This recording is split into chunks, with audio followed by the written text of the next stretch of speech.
Salut à toi, j'espère que tu vas bien. On se retrouve dans cette nouvelle vidéo et dans cette vidéo, on va trouver ensemble des techniques, des méthodes pour gagner en énergie. C'est parti.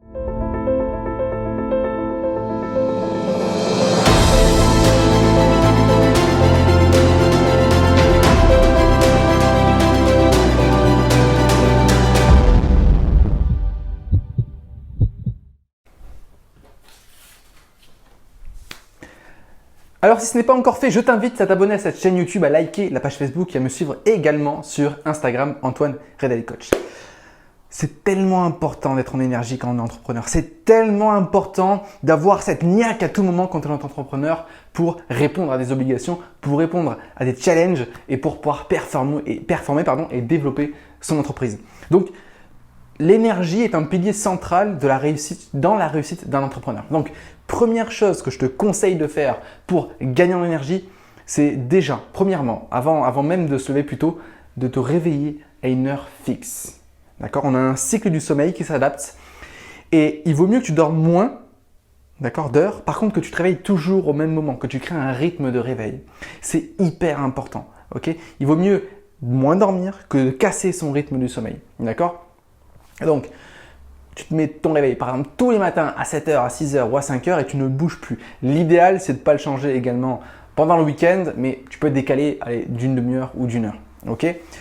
Et donc le conseil qui va avec, eh bien, c'est de te lever plus tôt, d'accord? C'est hyper puissant. Ça te permet d'avoir un moment à toi où il y a moins d'activité extérieure. Ça permet, eh bien, en tout cas, c'est ce que je remarque quand je me lève plus tôt et surtout que j'ai une heure de réveil stable, toujours au même moment, eh bien, j'ai beaucoup plus d'énergie pendant ma journée, d'accord? Alors, je t'invite à expérimenter cette solution-là. Essaye juste pendant une semaine de te lever tous les jours à la même heure. Par contre, tu ne négocies pas avec ton cerveau, c'est je me lève, c'est parti. Une technique que je peux te donner, c'est dès ton réveil, tu prends un verre d'eau, tu le bois, paf, tu actives ton estomac, tu actives ton corps et tu as beaucoup plus de mal à aller te recoucher. En plus, ça t'a fait te lever si tu mets ton verre d'eau à quelques pas de ton lit. D'accord? Tu expérimentes pendant une semaine et tu peux même, si tu veux expérimenter la semaine suivante, des heures de réveil différentes et tu vas clairement voir la différence. Ok?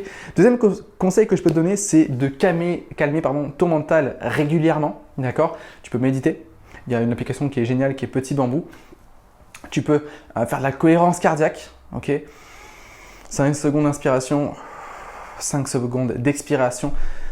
Il faut savoir que la plus grande fatigue qu'on a, ce n'est pas une fatigue physique, c'est une fatigue mentale. Parce qu'on est dans un monde aujourd'hui qui a tellement de sollicitations que ça fatigue énormément l'esprit. Alors parfois, il suffit juste de calmer son mental, calmer son esprit pour retrouver de l'énergie. Il vaut mieux que tu dormes un peu moins et que tu médites pour avoir plus d'énergie. D'accord? Que vouloir te dire je dors une heure de plus. Non, peut-être qu'en un quart d'heure de méditation, tu vas rattraper cette énergie, ce manque d'énergie que tu pouvais avoir.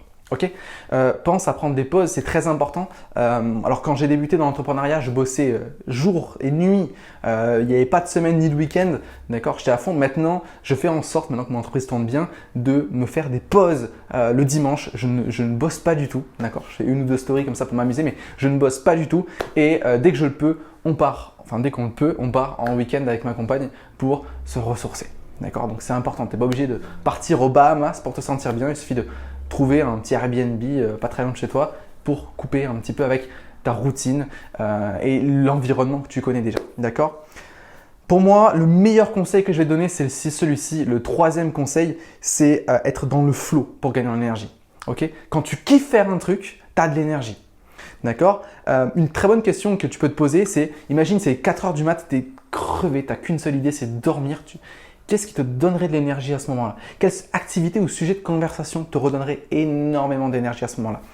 Et je t'invite à tourner ton entreprise autour de cette réponse. Parce que ça, c'est ton flow. Ça, c'est ce qui va te permettre de gagner en énergie, de donner un sens à tes actions. Okay? Forcément, on a la flemme, forcément, on est en manque d'énergie, forcément, on procrastine quand on n'est pas dans son flow, quand on n'est pas dans un environnement propice à la réussite. Donc, modèle ton entreprise autour de cette réponse que tu vas trouver. Okay? Mais c'est pour moi le meilleur conseil parce que pour moi, ça, c'est la réussite, ça, c'est le bonheur et ça, c'est l'épanouissement personnel et professionnel. Okay? Le conseil que je peux te donner par la suite, c'est de boire de l'eau, de s'hydrater un maximum, au minimum 1 litre par jour. D'accord? Dans l'idéal, tu fais entre 1 litre et 2 litres, mais c'est de toujours boire. Okay, alors moi, c'est un défaut que j'ai eu pendant très longtemps et je ne buvais pas beaucoup. Maintenant, j'ai ma gourde tout le temps sur mon bureau et mon objectif, c'est de remplir 2 fois cette gourde. Ça me fait à peu près 1,5 litre d'eau par jour. D'accord? Donc, de boire un maximum. Pas un grand verre d'eau d'un coup. De temps en temps, des petites gorgées d'eau. D'accord? Pour hydrater ton cerveau. C'est ça qui va te procurer beaucoup de fatigue. Ok? Boire de l'eau, c'est facile, il n'y a pas d'excuse, mais ça va te procurer énormément d'énergie.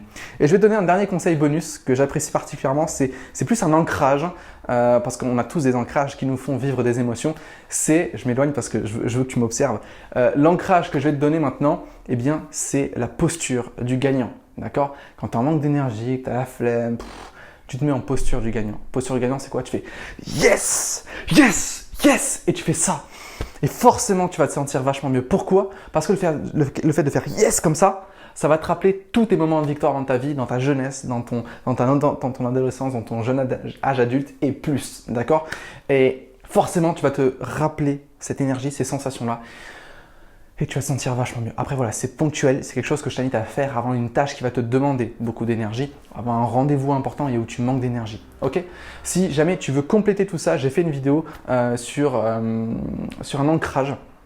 Je t'invite à aller la voir, elle fait partie de la série Get Up Time et je ne me rappelle plus exactement comment elle s'appelait. Comment changer son état d'esprit en une seconde, un truc du genre. Tu la regardes. Et dans la description, j'ai mis un téléchargement offert d'un audio d'ancrage de PNL. Ok? J'espère que cette vidéo t'a plu. N'hésite surtout pas à la partager, à me dire en commentaire ce que tu en as pensé. Et demain, on se retrouve dans une nouvelle vidéo. On va étudier ensemble les 7 règles pour être en bonne santé. Alors à demain et en attendant, n'oublie pas que tu es une personne extraordinaire.